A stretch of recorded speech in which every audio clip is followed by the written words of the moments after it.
नमस्कार दोस्तों, एक बार फिर से स्वागत है आपका मेरे चैनल ऑकल्ट एंड यू में। और दोस्तों, आज हम आपको जानकारी देंगे राशियों के बारे में। राशियों का इंट्रोडक्शन देंगे। राशियों के बारे में इंट्रोडक्टरी वीडियो लेकर के आए हैं हम आपके लिए। और इस वीडियो के अंतर्गत हम सिर्फ प्रत्येक राशि के लिए इंट्रोडक्शन देंगे, प्रत्येक राशि का इंट्रोडक्शन देंगे। और जैसा कि आप सभी जानते हैं कि हम ऑलरेडी भावों के बारे में और ग्रहों के बारे में संपूर्ण जानकारी दे चुके हैं। तो अब बात शुरू होती है राशियों के बारे में। और जैसा कि आप सभी को विदित होगा, क्योंकि आप सभी न्यूज़पेपर में और टीवी चैनल्स में अपने राशिफल देखते रहते हैं, तो आप सभी को विदित होगा कि हमारे ज्योतिष शास्त्र में 12 राशियां हैं। और 12 राशियों का कोई ना कोई ग्रह स्वामी है, यानी कि किसी ना किसी ग्रह के स्वामित्व के अंदर आती है ये 12 राशियां। तो आइए चलते हैं, शुरुआत करते हैं राशियों की इंट्रोडक्शन से। तो पहली राशि है मेष राशि, यानी कि एरीज। और इसके स्वामी होते हैं दोस्तों मंगल ग्रह, यानी कि मार्स। दूसरी राशि होती है वृषभ राशि, यानी कि वृष राशि। और इसको इंग्लिश में हम कहते हैं टॉरस राशि। और इसके स्वामी होते हैं शुक्र ग्रह, अर्थात वीनस। तीसरी राशि दोस्तों है मिथुन राशि। और इसको इंग्लिश में हम कहते हैं जैमिनी राशि। और इसके स्वामी होते हैं बुध ग्रह, यानी कि मरकरी। चौथी राशि आती है आपकी कर्क राशि। और इंग्लिश में इसको कहते हैं कैंसर राशि। और इसके स्वामी होते हैं चंद्रमा, यानी कि मून। पांचवी राशि आती है सिंह राशि। सिंह राशि को हम इंग्लिश में लियो राशि बोलते हैं। और इसके स्वामी होते हैं सूर्यदेव, यानी कि सन। छठी राशि आती है आपकी कन्या राशि। और इंग्लिश में इसको हम बोलते हैं वर्गो राशि। और इसके स्वामी होते हैं बुध, यानी कि मरकरी। सातवीं राशि दोस्तों होती है तुला राशि। और इंग्लिश में इसको हम बोलते हैं लिब्रा राशि। और इसके स्वामी होते हैं शुक्र ग्रह, यानी कि वीनस। आठवीं राशि आती है वृश्चिक राशि। इंग्लिश में इसको बोलते हैं स्कॉर्पियो। और इसके स्वामी होते हैं मंगल, यानी कि मार्स। नौवीं राशि आती है धनु राशि। इसको इंग्लिश में बोलते हैं सैजिटेरियस। और इसके स्वामी होते हैं बृहस्पति ग्रह, जो देवों के गुरु हैं, यानी कि जुपिटर। उसके बाद अगली राशि आती है, यानी कि 10th राशि आती है आपकी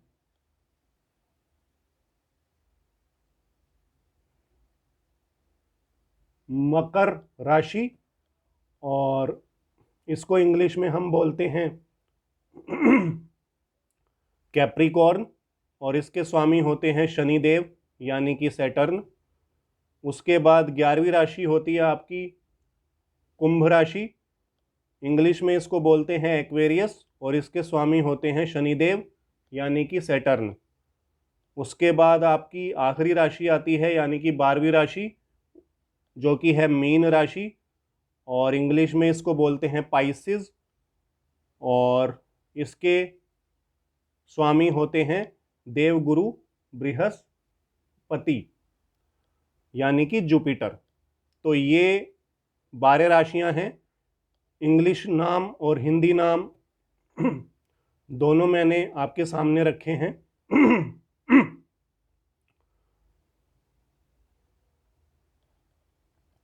और प्रत्येक राशि का स्वामी ग्रह भी आपके सामने रखा है।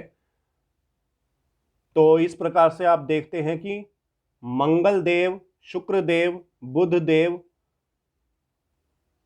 और देवगुरु और शनि देव, ये 5 ग्रह हैं जिनको कि दो दो राशियां दी गई हैं। मंगल देव के अकाउंट में आती हैं मेष राशि और वृश्चिक राशि यानी कि एरीज और स्कॉर्पियो। शुक्र देव के अकाउंट में आती है वृष राशि यानी कि वृषभ राशि यानी कि टॉरस राशि और आपकी लिब्रा राशि। और इसी प्रकार से देवगुरु के अकाउंट में भी दो राशियां आती हैं, धनु राशि और मीन राशि। और शनि देव के अकाउंट में भी दो राशियां आती हैं, कैप्रिकॉर्न राशि और एक्वेरियस राशि। और इसी प्रकार से बुध देव के अंतर्गत भी दो राशियां आती हैं, जेमिनी राशि और वर्गो राशि। तो इस प्रकार से ये 5 ग्रह हैं, मंगल, शुक्र, बुध, बृहस्पति और शनिदेव, जिनके अंतर्गत दो दो राशियां आती हैं। और सूर्य देव के अंतर्गत एक ही राशि आती है जिसको हम बोलते हैं सिंह राशि, और चंद्रमा के अंतर्गत भी एक ही राशि आती है जिसको हम बोलते हैं कर्क राशि यानी कि कैंसर राशि। और यहां पर आपने देखा होगा कि राहु और केतु के अंतर्गत कोई राशि नहीं आती, किसी राशि को राहु केतु के अंतर्गत नहीं रखा गया है। इसका सीधा साधा कारण यही है क्योंकि राहु केतु को एक छाया ग्रह मानते हैं, तो छाया ग्रह किसी राशि का स्वामित्व नहीं कर सकता, इसीलिए राहु केतु को कोई स्वामित्व नहीं दिया गया है। हालांकि ज्योतिष शास्त्र में राहु केतु के लिए नीच राशि और उच्च राशियां दी गई हैं, जो कि मैंने आपको विस्तार से ग्रहों के साथ समझा दी थी जब हम एक एक ग्रह के बारे में जान रहे थे। उसमें जब राहु केतु का वीडियो आया था तो उसमें मैंने दोनों ग्रहों की उच्च राशियां और नीच राशियां आपको समझा दी थी। एक बार फिर से समझा देता हूं। राहु के लिए हम वृषभ राशि और जेमिनी राशि, इन दो राशियों को उच्च राशि मानते हैं, क्योंकि कुछ ज्योतिष वृषभ को उच्च राशि मानते हैं राहु की, और कुछ ज्योतिष जेमिनी को उच्च राशि मानते हैं राहु की। और वृश्चिक राशि और धनु राशि को राहु की नीच राशि माना जाता है। कुछ विद्वान वृश्चिक राशि को राहु की नीच राशि मानते हैं और कुछ विद्वान धनु राशि को राहु की नीच राशि मानते हैं। उसी प्रकार से अगर केतु को देखा जाए तो केतु के लिए वृश्चिक राशि और धनु राशि को उच्च माना जाता है, तो जहां राहु नीच के होते हैं वहां केतु उच्च के होते हैं। तो वृश्चिक राशि और धनु राशि में राहु नीच के हो रहे थे, इसीलिए वृश्चिक राशि और धनु राशि में केतु उच्च के होते हैं।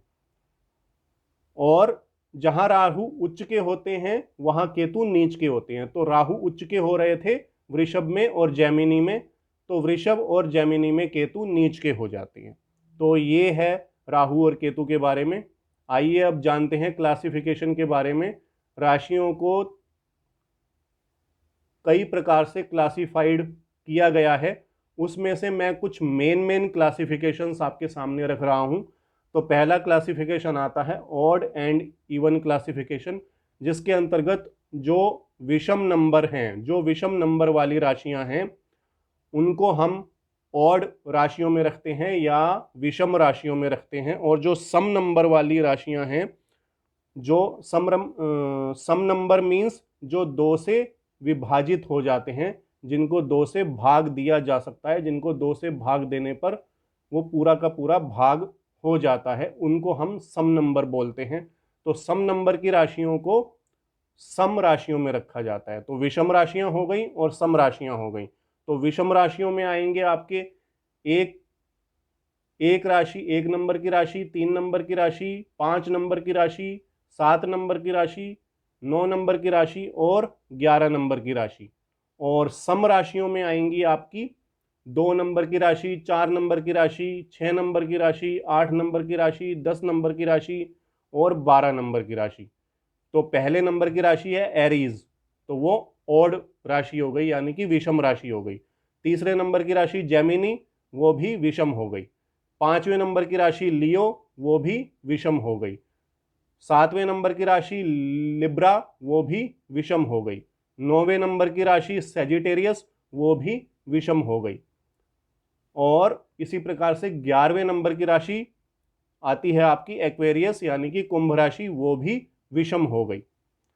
और इसी प्रकार से अगर हम सम राशियों के बारे में देखें तो टॉरस, कैंसर, वर्गो, स्कॉर्पियो और कैप्रिकॉर्न और पाइसिस यानी कि दूसरे नंबर की, चौथे नंबर की, छठे नंबर की, 8वें नंबर की और 10th नंबर की और 12वें नंबर की राशियां सम हो गई। तो इन डिवीजन को ज्यादातर जब आपके घर में, किसी के घर में बेटा या बेटी होती है तो सेक्स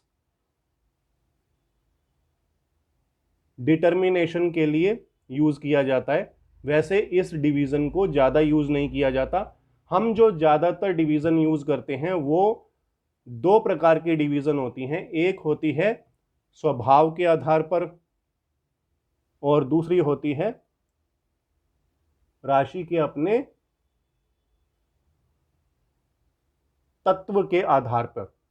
तो पहले हम जानते हैं स्वभाव के आधार पर डिवीजन। तो स्वभाव के आधार पर हमने राशियों को 3 प्रकार से विभाजित किया हुआ है, यानी कि 3 प्रकार की राशियां हैं स्वभाव के हिसाब से। एक है मूवेबल राशियां यानी कि चर राशियां, जिनको हम चर राशियां बोलते हैं। एक है फिक्स्ड राशियां जिनको हम स्थिर राशियां बोलते हैं। और एक है ड्यूअल राशियां जिनको हम द्विस्वभाव राशियां बोलते हैं, यानी कि उनमें थोड़ा स्वभाव चर राशियों का होता है और थोड़ा स्वभाव स्थिर राशियों का होता है। तो आइए देखते हैं इनके बारे में। तो चर राशियां वो राशियां होती हैं जिनमें चलते रहना जरूरी होता है, जिनके जातकों के लिए चलते रहना, कुछ ना कुछ काम करते रहना, कुछ ना कुछ करते रहना जरूरी है।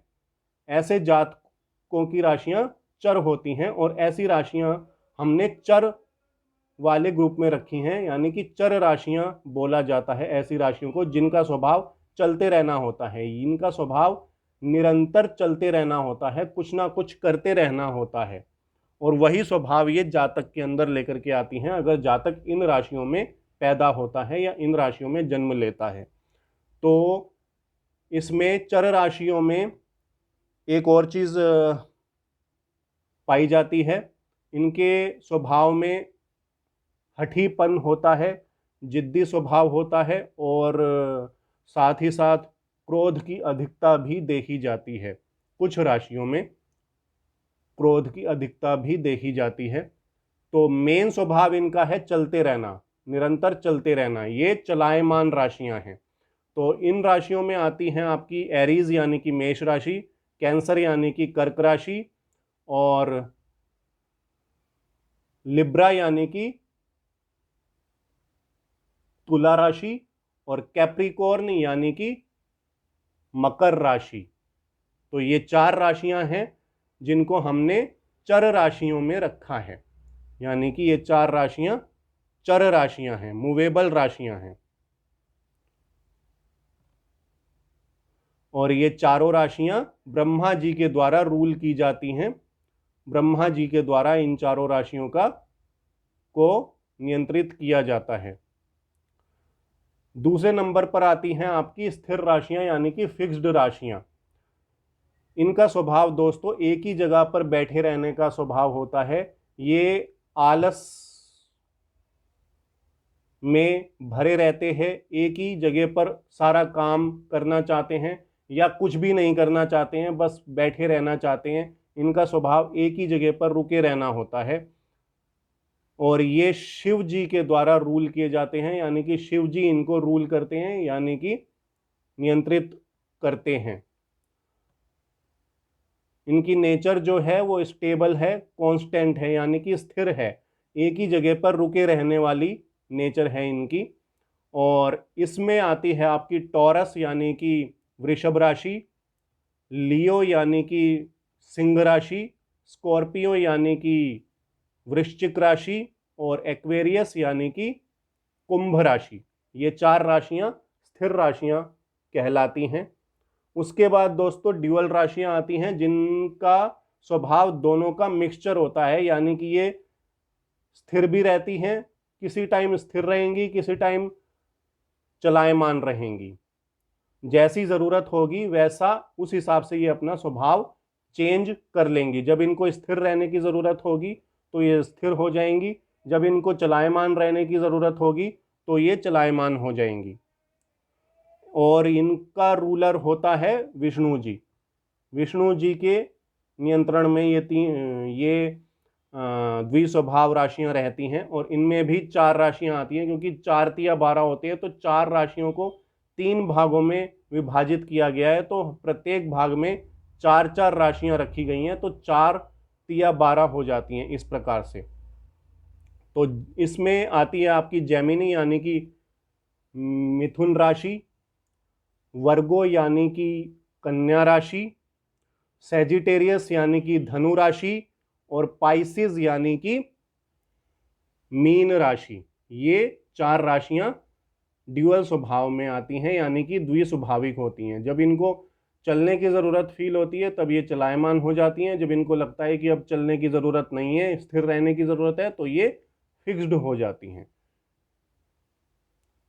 और एक और जो मेन क्लासिफिकेशन है राशियों का, वो है आपके तत्वों के आधार पर। तो तत्वों के आधार पर हमने 4 प्रकार से विभाजित किया है राशियों को। एक है फायरी राशि यानी कि अग्नि राशियां, दूसरी है अर्दी राशि यानी कि पृथ्वी राशियां, तीसरी है एयरी राशि यानी कि वायु राशियां, और चौथी है वाटरी राशि यानी कि जलीय राशियां। तो जैसा कि आप नाम से ही समझ गए होंगे, अग्नि राशियों में क्रोध की अधिकता रहती है, इनका अग्नि वाला स्वभाव होता है, गर्म स्वभाव होता है, गर्म स्वभाव की राशियां होती हैं ये। और ये मेहनती भी होती हैं, अपने काम की पक्की होती हैं, दृढ़ संकल्पी होती हैं, जिद्दी होती हैं, गुस्सैली होती हैं, क्रोधी होती हैं, और इनमें लीडरशिप क्वालिटीज़ पाई जाती हैं। तो एरी राशि में यानी कि अग्नि राशियों में आती हैं आपकी एरीज यानी कि मेष राशि, लियो यानी कि सिंह राशि, और सेजिटेरियस यानी कि धनु राशि। तो ये 3 प्रकार की राशियां, ये 3 राशियां जो हैं आपकी अग्नि राशियों में आती हैं, यानी कि अग्नि तत्व इनमें अधिकता में होता है। तत्व तो हर राशि में 5 के 5 तत्व होते हैं, लेकिन किसी में अग्नि तत्व ज्यादा होता है, किसी में भूमि तत्व ज्यादा होता है, किसी में वायु तत्व ज्यादा होता है, और किसी में जलीय तत्व ज्यादा होता है। तो उसी आधार पर ये 4 प्रकार की क्लासिफिकेशंस की गई हैं, जिसमें जिस राशि में जो तत्व ज्यादा होता है उस राशि को उस तत्व की राशि बोल दिया गया है। तो एरीज, लियो और सेजिटेरियस में अग्नि तत्व ज्यादा होता है, इसलिए इसे अग्नि तत्व की राशियां बोला गया है। उसी प्रकार से अगर हम बात करें अर्दी यानी कि पृथ्वी तत्व की राशियों की, तो टॉरस और वर्गो और कैप्रिकॉर्न ये 3 राशियां हैं जो पृथ्वी यानी कि अर्दी तत्व की राशियां हैं, और इनका स्वभाव होता है मेहनती स्वभाव। अपने धुन के पक्के होते हैं, मेहनती होते हैं, संतोषी होते हैं, संतोषजनक बातें करते हैं, इनका माइंड हमेशा संतुष्ट रहता है, और ये अपने काम में बिजी रहते हैं, अपने काम में लगे रहते हैं। यानी कि पृथ्वी की क्वालिटीज़, सहनशीलता इनमें बहुत ज़्यादा होती है, जैसे कि पृथ्वी में सहनशीलता होती है, पृथ्वी की मेन क्वालिटी सहनशीलता है, तो वो इनमें कूट कूट के भरी होती है सहनशीलता। ये हर बात को सहन कर लेते हैं और सहन करने वाले होते हैं। तो इनमें आती है आपकी टॉरस, वर्गो और कैप्रिकॉर्न यानी कि वृषभ, कन्या और मकर राशि। और तीसरा प्रकार होता है तत्व के आधार पर एयरी राशि यानी कि वायु राशियों का। तो वायु तत्व की अधिकता होती है इन राशियों में, इसीलिए इन्हें वायु राशियां बोला गया है, या इसीलिए इन्हें वायु तत्व की राशियों में रखा गया है। तो ये राशियां होती हैं जेमिनी, लिब्रा और एक्वेरियस यानी कि मिथुन, तुला और कुंभ राशियां जो हैं वायु राशियां होती हैं। और ये वायु राशियां होने की वजह से ये वायु की तरह चंचल होती हैं, यानी कि वायु की तरह काम तो करती रहती हैं लेकिन बेफिजूल के काम ज्यादा करती हैं। ये सोचती ज्यादा हैं और करने वाले काम कम करते हैं, और बेफिजूल के जिनकी जरूरत नहीं होगी वो काम करते रहेंगे। यानी कि निरंतर काम तो करते रहते हैं लेकिन उसमें से कुछ काम बेफिजूल का भी होता है और कुछ काम करने वाला भी होता है। तो ये इस टाइप के लोग होते हैं, क्योंकि वायु की क्वालिटी है, वायु का स्वभाव है निरंतर चलते रहना, निरंतर गतिशील रहना। तो गतिशील तो ये रहते हैं लेकिन इनको समझ नहीं आता कि हम जो कर रहे हैं वो करना ज़रूरी है या नहीं। इनका बस यही है कि गति में रहना ज़रूरी है। तो इसीलिए इन्हें वायु तत्व की राशियां बोला गया है, और वायु तत्व की अधिकता की वजह से इन्हें वायु तत्व की राशियों में रखा गया है। चौथे नंबर की राशियां होती हैं जलीय राशियां, यानी कि जलीय तत्व की राशियां, और इसमें आती है आपकी कैंसर यानी कि कर्क राशि, स्कॉर्पियो यानी कि वृश्चिक राशि, और पाइसिस यानी कि मीन राशियां। और जैसा कि आप सभी को नाम से ही लग रहा होगा, कैंसर मीन्स कर्क यानी कि केकड़ा, और स्कॉर्पियो मीन्स वृश्चिक यानी कि बिच्छू, और पाइसिस मीन्स फिश यानी कि मछली। तो ये तीनों जलीय जंतु हैं और इन तीनों को ही इन राशियों का साइन रखा गया है। तो इनमें जो है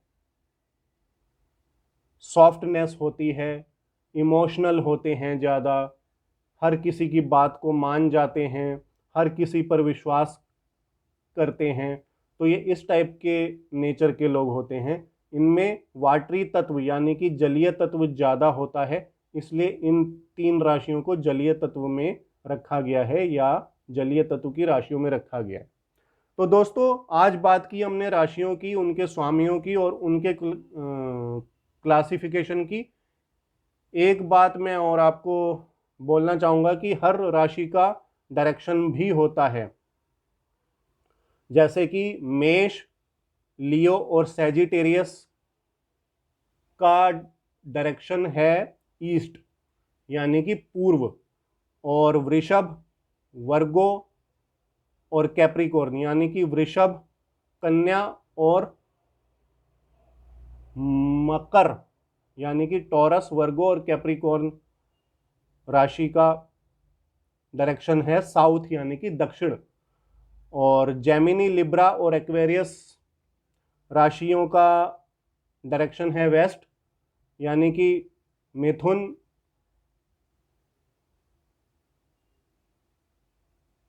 तुला और कुंभ राशियों का डायरेक्शन है वेस्ट यानी कि पश्चिम।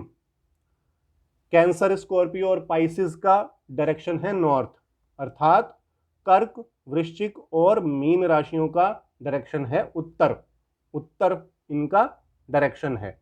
तो ये राशियां अगर इसी डायरेक्शन में होती हैं तो ज़्यादा पावरफुल होती हैं और अपने पावरफुल उच्चतम बल में होती हैं। तो ये इनके डायरेक्शन हैं। डायरेक्शन वाइज भी राशियों को चेक किया जाता है जब हम कुंडलियां देखते हैं।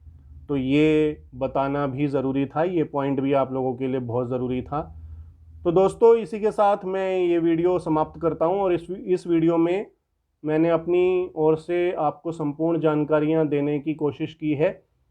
और मैंने इस वीडियो में आपको राशियों के बारे में समझाया, राशियों का इंट्रोडक्शन दिया। 12 टाइप की राशियां होती हैं, 12 राशियां होती हैं, और प्रत्येक राशि का स्वामी कौन कौन होता है ये समझाया।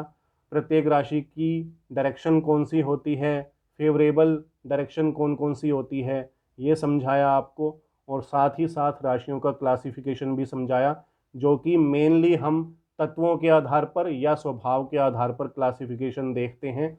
इन दोनों क्लासिफिकेशंस को आपको याद रखना होगा। अगर आप किसी की कुंडलियां देखना चाहते हैं तो ये दोनों क्लासिफिकेशंस आपके बहुत उपयोगी हैं, आपके बहुत उपयोग में आएंगे। और इसी के साथ मैं ये वीडियो समाप्त करता हूं, और अगली वीडियो से हम एक एक राशि, अलग अलग राशि लेंगे। तो 12 वीडियो आएंगी मेरी राशि के ऊपर, क्योंकि 12 राशियां हैं तो प्रत्येक राशि के ऊपर एक एक वीडियो आएगी। तो इस प्रकार से 12 राशियों की 12 वीडियोस हो गई और उसमें मैं डिटेल में एक एक राशि आपको समझाऊंगा। प्रत्येक राशि का डायरेक्शन, उसका स्वामी, उसका कैरेक्टर, उसकी फेवरेबल चीज़ें, अनफेवरेबल चीज़ें, ये सब जानकारियाँ आपको दूंगा प्रत्येक राशि की जब हम अलग अलग वीडियोस लेकर के आएंगे। तो शुरुआत करेंगे हम मेष राशि से ही। तो अगली वीडियो हम मेष राशि के बारे में लेकर के आएंगे।